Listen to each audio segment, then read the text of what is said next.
Where do you start the work? What does it look like? What's the shape of team coaching over time? And what's the overall structure or architecture look like of team coaching? Yeah. Yeah, I was going to say, where do you start the work, and how do you start the work? I'm reminded of, in the I wish I had known this earlier files, but I remember starting an assignment once. I think I've mentioned it to you before.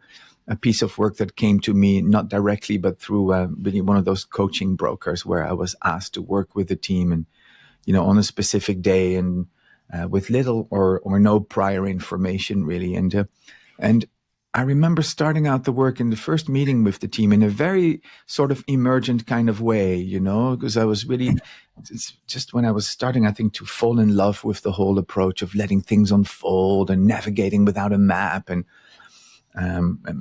letting figures emerge and all that stuff. And I remember, I think I got to the meeting about 10 or 12 of them, and I think the first question that came out of my mouth was, "So, guys, what do you want to talk about today?" And it was way too much emergence, way too little structure too soon.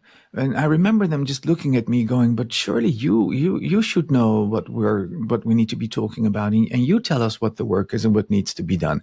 So the reason I'm bringing that up is that where do we start the work and how do we start the work is hugely important. And we may well need a bit of structure up front, right?